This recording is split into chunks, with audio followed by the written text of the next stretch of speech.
네, 12월 28일 장윤선의 취재 편의점 시작하겠습니다. 이제 딱 사흘 남았네요. 그렇죠. 2025년도 올해 사흘 딱 남았는데 마지막 남은 사흘 여러분들 어떤 계획 갖고 계십니까? 이번 주가 지나면 목요일부터는 2026년 1월 1일 신년 새해가 밝습니다. 2026년엔 또 어떤 일들이 기다리고 있을까요? 지금 대한민국 정치가 또다시 한번 요동치고 있어서 어떤 그림이 특히 이제 내년에는 지방선거가 있기 때문에 어떤 상황이 펼쳐질지 새로운 정계 개편의 신호탄이 올랐나? 여러 소식들 저희가 어제 열심히 취재했습니다. 취재한 내용을 바탕으로 여러분들께 보도해 드리도록 하겠습니다. 우선 첫 번째 준비한 뉴스 영상으로 만나보시겠습니다.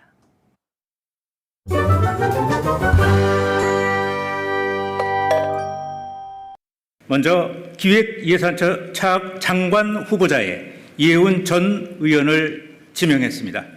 이해운 후보자는 국회 예산결산특별위원회 간사, KDI 연구위원 등을 역임한 정책과 실무에 능통한 분입니다. 경제민주화 철학에 기반해 최저임금법, 이자 제한법 개정안 등을 대표 발의하고 불공정 거래 근절과 민생 활성화 정책을 추진한 바 있습니다. 조정식 정무특보는 육선의 현역 최다선 국회의원입니다. 탁월한 정무 감각과 원활한 소통 능력을 보여준 정치인입니다. 국회 국토교통위원장과 민주당 사무총장, 정책위 의장 등 주요 직책을 두루 역임하면서 실무 역량과 조정 능력을 두루 갖추었습니다. 네, 방금 보신 장면은 어제 오후에 있었던 청와대 홍보수석 브리핑 내용 잠시 들으셨습니다. 다 아시는 것처럼 벌써 댓글창이 막 시끄러운데요. 최재선님께서 이 와중에 또 슈퍼챗도 써주셨습니다. 고맙습니다. 하나하나 좀 살펴보도록 하겠습니다. 이재명 대통령 어제 초대 기획예산처 장관 후보자로 국민의힘 3선 국회의원 출신인 이해훈 전 의원을 전격 발탁했습니다. 또한 바른미래당 출신의 김성식 전 의원도 장관급인 대통령 직속 헌법기구죠. 국민경제자문회의 부의장에 임명했습니다. 정치권에서는 유독 이해훈 후보자의 파격 발탁에 대해서 의견이 매우 팽배했습니다. 발표 이후 제가 취재하고 원고 다 쓰고 나오는 저녁 9시 무렵까지도 내내 술렁이었습니다. 대략 이런 겁니다. 왜 하필이면 아직 내란 청산이 말끔히 끝나지 않은 가운데 윤 어게인 탄핵 반대를 외쳤던 국민의힘 출신의 정치인을 국민주권정부의 초대 기획예산처 장관에 발탁을 했느냐.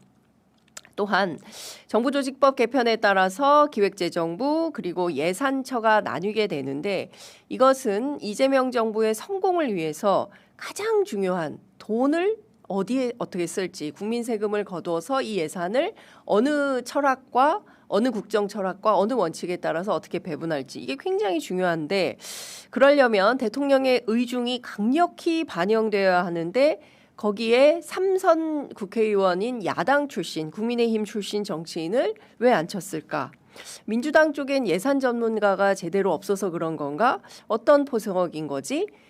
많이들 궁금해 하셨습니다. 저 역시도 그랬습니다. 시야가 넓은 분들은 이거 내년 지방선거 앞두고 이재명 대통령발 정계 개편 신호탄이 오른 것이 아닌가 생각하시기도 합니다. 여러분들께서는 이재명 대통령 어떤 뜻으로 이해훈이라는 포석을 두었다고 생각하십니까? 댓글창에 좀 올려주시겠습니까? 자, 대체로 연말 분위기라서 특별한 일정이 없었던 일요일 오후였습니다. 인사 관련 깜짝 발표가 있을 예정이다라고 해서 춘추관 기자들도 꽤나 동분서주한 모양새였는데요.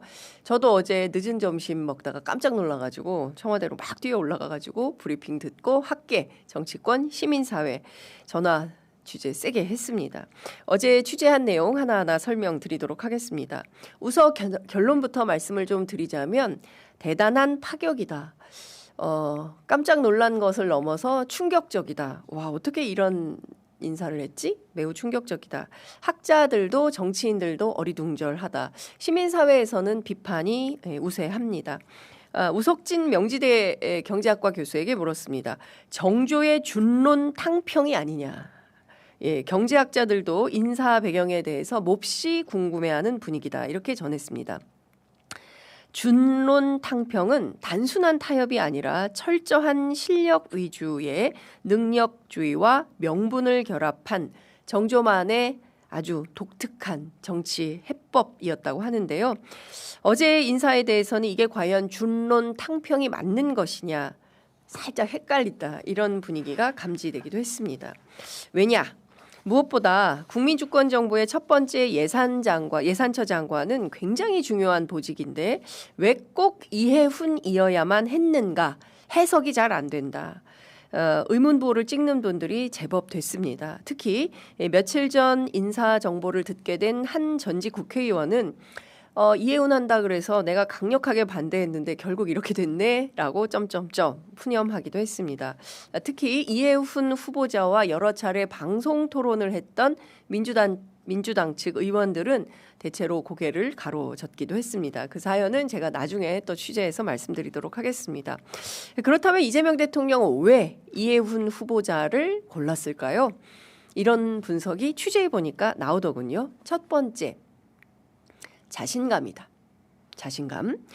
자, 이재명 대통령 입장에서는 누가 예산처 장관을 하든 상관이 없다. 왜? 누가 되든 대통령이 컨트롤할 수 있기 때문에. 예, 컨트롤이 가능하다고 판단하기 때문에 이 자리에 예산처 장관으로 이해훈 후보자를 보냈을 것이다. 그리고 잘 아시는 것처럼 어제 대통령실에서도 발표했지만 이해훈 후보자는 예산통이고 그리고 KDI 연구원 출신이고 경제학 박사고 그동안 뭐 본인 이따가 설명드리겠지만 예산통으로서 충분히 해봄직한 그런 자리다. 이런 전문성이 있다. 이런 평가가 나옵니다. 다만 민주당의 전략통인 한 재선 의원은 이런 표현도 합니다. 매우 이재명스러운 인사다. 무슨 얘기냐? 내년 지방선거를 앞둔 시점에서 실용적으로 볼 때 국힘 출신 카드? 이거 나쁘지 않아. 예, 이렇게 판단했을 거라는 분석입니다. 무슨 얘기냐? 한 걸음 더 들어가 보았습니다. 대통령의 뜻은요. 판을 한번 세게 흔들어 보자. 예, 이게 대통령의 판단 의지 아니겠냐라고 분석합니다. 이해훈 후보자가 인사청문회에 나오면 어떻게 하겠습니까? 당연히 윤 어게인에 대해서 적극적으로 사과하겠죠. 중앙일보 기자와의 통화를 통해서 이해훈 후보자 이미 밝히지 않았습니까? 딱 한 번 갔었고 진짜 후회한다. 예, 이렇게 본인의 입장을 밝혔습니다. 잠시 따라갔던 것뿐이다. 물론 국민의힘 주변에서는 아니 당협위원장이 잠깐 따라가다니 본인이 리더고 당원들을 데리고 갔던 건데 이게 말이 되느냐라고 비판을 합니다. 그러나 이해훈 후보자는 아마도 인청 과정에서 당시 윤 어게인에 대해서 굉장히 적극적으로 사과할 것이고 그리고 그 자리에서 이것은 그 민주당의 재선의 전략가 의원의 얘기입니다. 그 자리에서 지난 과오와 오판에 대해서 공개 천명하게 될 텐데 그걸 보는 합리적 보수 세력들은 이재명 대통령이 국민의힘 내부의 합리파들까지도 끌어안으려 하는구나. 이해훈의 입을 통해서 다시는 내란 같은 것을 허용하지 못하도록 하겠다라는 답을 끌어내면 민주당의 운동장을 지금보다는 훨씬 더 넓게 쓸 수 있게 되는 것 아니겠냐 이렇게 분석합니다. 좀 더 살펴보면 2016년 촛불혁명 당시에 박근혜 탄핵에 찬성했던 새누리당 표가 모두 62표였습니다. 좀 오래된 얘기긴 합니다만 당시에 이른바 촛불연대 같은 것을 통해서 새누리당, 민주당 그리고 왼쪽으로는 정의당까지 포괄하는 이른바 새로운 정치판을 짜서 진보 보수가 상식적이고 합리적으로 서로 정책으로 경쟁할 수 있는 새로운 정치의 출발을 문재인 정부에서 시작해야 된다라고 했지만 실제 실패했죠. 그 이유는 여러분들 다 잘 알고 계시니까 부디 설명드리지 않도록 하겠습니다. 그때 했던 연대의 판을 새롭게 다시 한번 짜보자 하는 거 아니냐라는 분석이 나옵니다. 그러나 정치권 주변에선 이런 분석도 있습니다.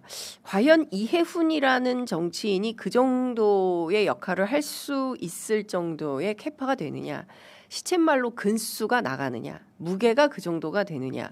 국민의힘 현재 구성원을 볼 때 그 정도는 아니지 않냐라는 얘기가 돌아옵니다.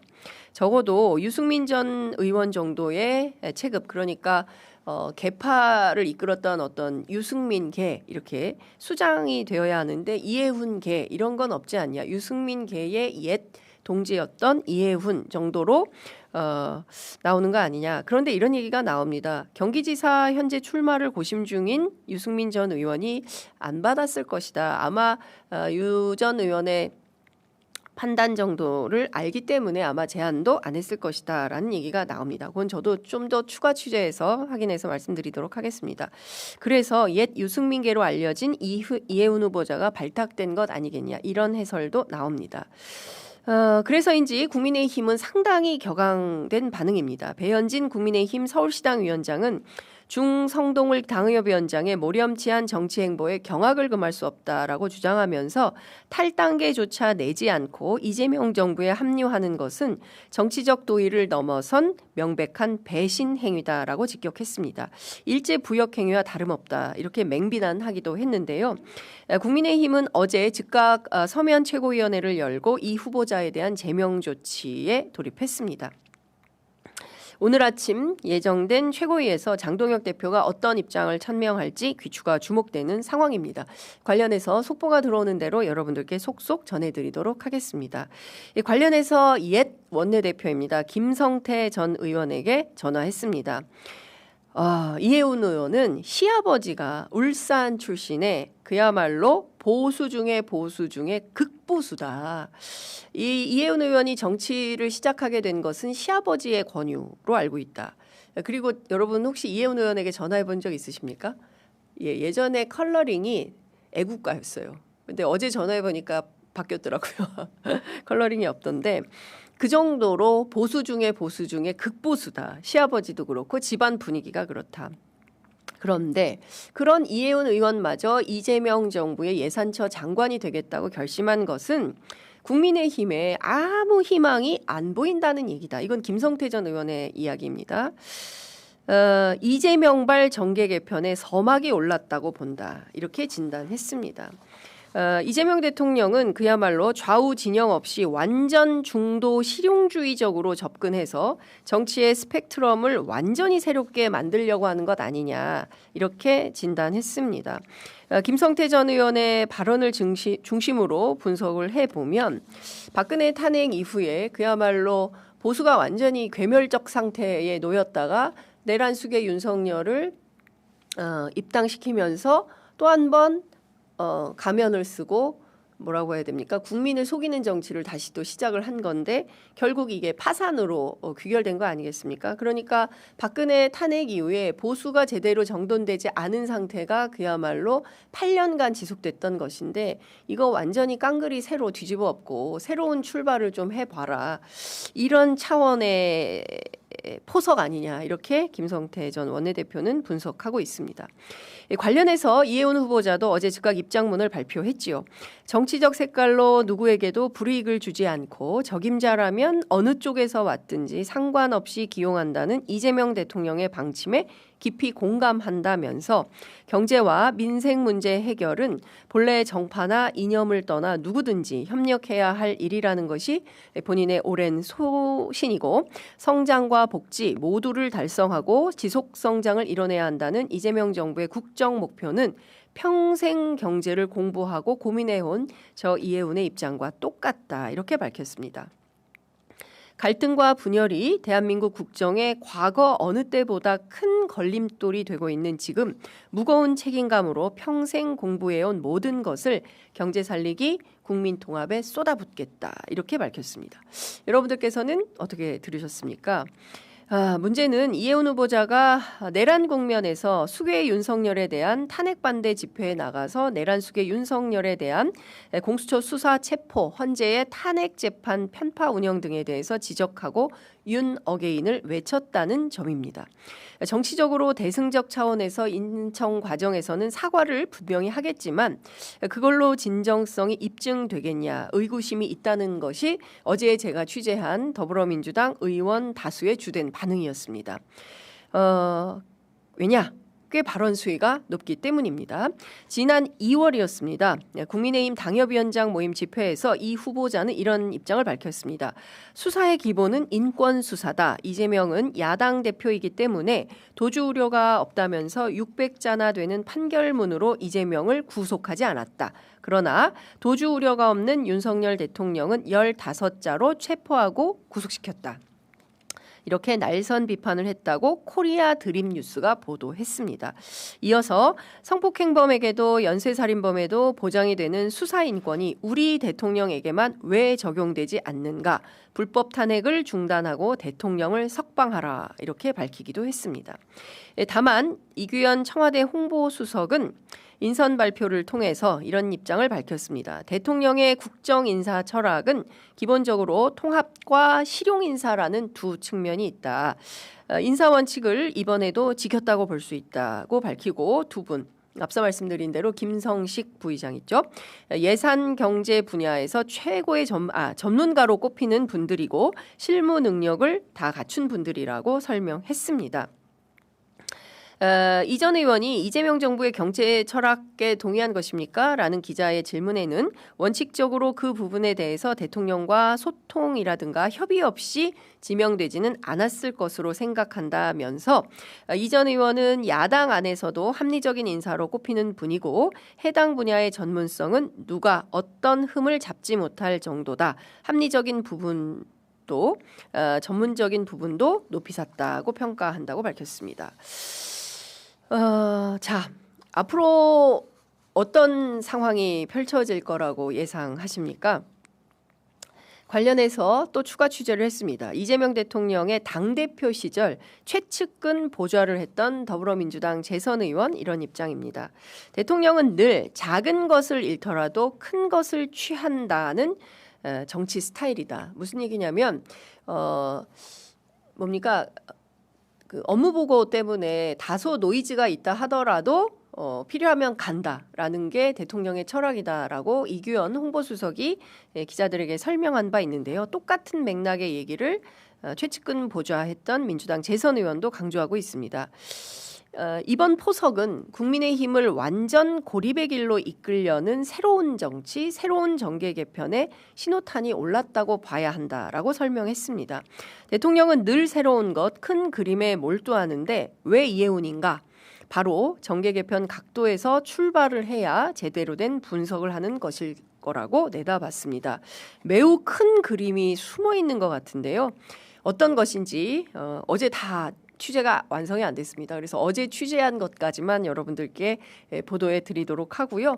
저도 계속 추가 취재해서 어떤 내용들이 어떤 큰 그림이 숨어 있는지 확인해 보도록 하겠습니다. 어제 인선 가운데 워낙 이해운 후보자가 커서 다른 인선이 잘 안 보였는데요. 몇 가지 더 소개해 드리도록 하겠습니다. 주목해서 봐야 할 인사 포인트 중에 하나는 조정식 대통령 정무특보 임명입니다. 아시는 것처럼 조정식 의원은 육선의 정치인으로 22대 국회 전반기 국회의장 선거에 출마한 바 있습니다. 국회 주변 취재하면 내년 5월로 예정된 의장 선거에 이번에도 출마할 것으로 전해집니다. 어제 밤늦게 조정식 의원으로부터 콜백이 왔습니다. 조정식 의원께 여쭙습니다. 내년 의장 선거 출마하십니까? 아이 당연하지. 무슨 소리야. 당연히 출마하는 거야. 라고 말씀하셨습니다. 관련해서 조정식 의원의 핵심 측근과도 통화했습니다. 중책을 하나 더 맡고 가는 것으로 이해한다면서 부의께서 오래전부터 고민하셨고 이 얘기는 최소 몇 달 전 이야기라고 관련 내용을 전해 주었습니다.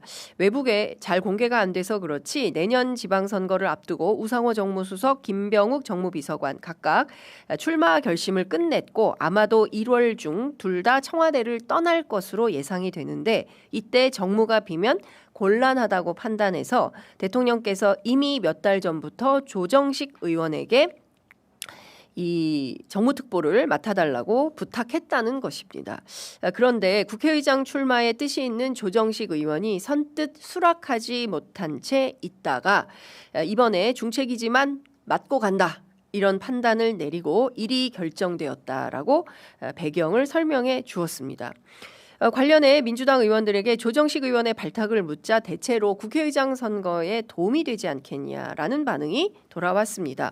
정원호 성동구청장의 경우처럼 대통령의 원픽은 조정식, 이런 구도가 되고 이 뜻이 권리당원들에게 전달되면 상당히 도움이 될 거다, 이런 전망이 나왔습니다. 그러나 현재 의장 선거를 준비하고 있는 여러 의원들의 심정은 그리 좋아 보이지는 않았습니다. 정원호 청장 제외한 다른 서울시장 후보들과 비슷한 상황인 것 같습니다. 여러분들께서는 어떻게 보십니까? 관련해서 이런 얘기가 또 나옵니다. 다 떠나서 선거를 앞두고 주고 또 받고 하는 것이 과연 좋은 거냐, 이 부분에 대해서는 여러 이견이 있는 것으로 보입니다. 관련해서 추가 취재하고요. 내일 또 박지원 의원이 모십니다. 의장 출마 결심하신 걸로 알고 있는데요. 조정식 의원의 정무특보 어떻게 평가하고 보시는지, 이해 당사자라서 얼마나 설명해 주실지는 모르겠는데 여쭤보도록 하겠습니다. 자, 다음 준비한 소식 영상으로 만나보기 전에 일단 다음 준비한 소식 함께 보시겠습니다.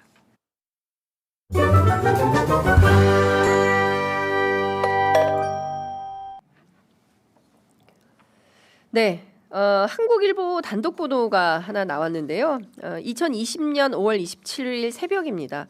쿠팡의 수도권 물류센터인 쿠팡 풀필먼트 서비스 인천 4센터 4층 화장실에서 40대 계약직 노동자 송모 씨가 쓰러진 채 동료에게 발견됐죠. 119 구급차가 도착했지만 이미 심정지 상태였습니다. 사인은 허혈성 심장 질환이었습니다. 대표적인 과로사 유형 중 하나지만 쿠팡은 그 가능성을 부인하며 송 씨의 죽음을 질병 탓이라고 주장해 왔죠. 하지만 쿠팡 측이 송 씨의 과로사 가능성을 인지하고 유족들을 회유하려고 했던 것 아니냐라는 의혹이 제기되고 있습니다. 사고 직후 유족들에게 보상금 명목으로 1억 1천만 원을 지급한 사실이 새로 드러났기 때문입니다. 한국일보가 정혜영 진보당 의원실을 통해서 입수한 유족 보상금 상세 내용 내부 문건에 따르면 쿠팡은 2020년 7월 21일 송 씨 유가족에게 질병 사망보험금 1억, 허혈성 심장질환 진단금 1천만 원을 지급했습니다. 송 씨 사망한 지 채 2달이 되지 않은 시점이었는데요. 이를 두고 쿠팡이 공식 입장과는 달리 송 씨의 산재 가능성을 미리 알고 유족을 입막음하려고 했던 것 아니냐라는 의혹이 제기된다고 한국일보가 보도됐습니다. 늘 이런 식이죠. 아시는 것처럼 이런 문제들에 대해서 다 살펴봐야 되는 국회 연석 청문회가 30일, 31일 이틀간 예정이 돼 있습니다.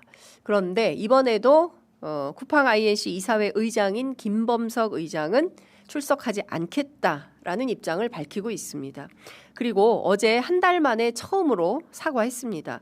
그런데 사과문이라고 보기에는 황당한 자기 변명에 불과한 내용들이 줄지어져 있어서 역시 진정성이 없구나. 현재 소비자들로부터 강하게 질타받고 있습니다. 무엇보다 사과문의 상당 부분이 과거 쿠팡이 2차례 발표한 기존 입장을 되풀이하고 있다라는 점에서 이 사람이 왜 해도 너무하다, 이런 비판이 나오고 있는 겁니다. 이런 겁니다. 쿠팡은 최근 정부와의 협력을 통해서 유출된 고객 정보 100%를 모두 회수 완료했다. 이거 팩트입니까? 거짓이죠.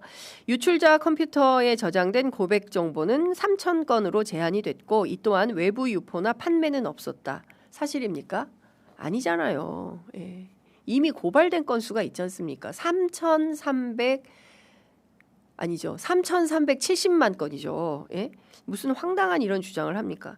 더 심각한 것은 이 김 의장의 사과문 홈페이지에, 우리 미국 홈페이지에는 미국 홈페이지와 그리고 국내 홈페이지에 각각 표현이 다르게 게재돼 있는데요.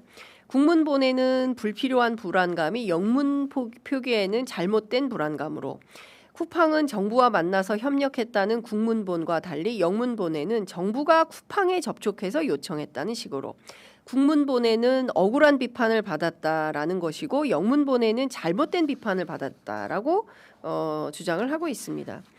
이걸 가지고 쿠팡이 미국 정치권과 투자자들을 의식해서 일부 표현을 다르게 한 거 아니냐라는 비판이 제기되고 있습니다. 실제 이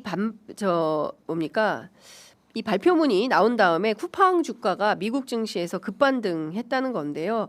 현지 시간으로 26일 뉴욕 증권거래소에 따르면 쿠팡 주가가 종가 기준 24.27달러로 전일 대비 6.45% 상승했다고 합니다.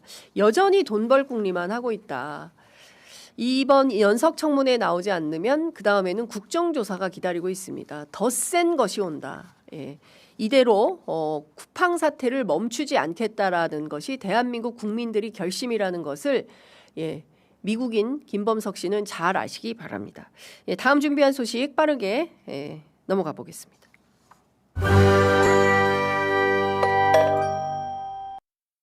국회에서 상황이 좀 약간 복잡다단하게 돌아가고 있는데 김병기 원내대표를 둘러싼 논란들이 좀 커지고 있어서 정청래 대표께서 이제 공개 사과하시기도 했고 뭐 당내에서도 좀 우려 목소리가 커지고 있는데 이 사안을 대통령실에서 좀 어떻게 보시는지, 그리고 세 번째로는 국회가 지금 추진하고 있는 게 이제 통일교 관련 뭐 특검들이 이제 좀 추진이 되고 있는데 신천지를 수사 대상에 넣느냐 아니냐를 놓고서 지금 여야 간 좀 이견이 있는 상황입니다. 혹시 이 특검 관련해서는 대통령실의 입장이라든지 뭐 지금 현재 상황은 어떠신지 질문 좀 드리겠습니다.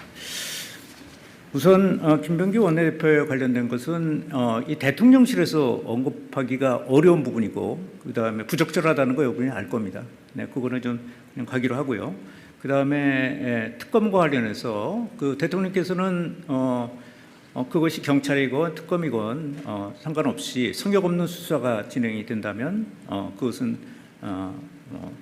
그 어떤 형식이든 상관없다는 그런 생각 갖고 계시고요. 네, 주말 사이 김병기 원내대표 건취 문제를 둘러싸고 취재를 해봤는데요.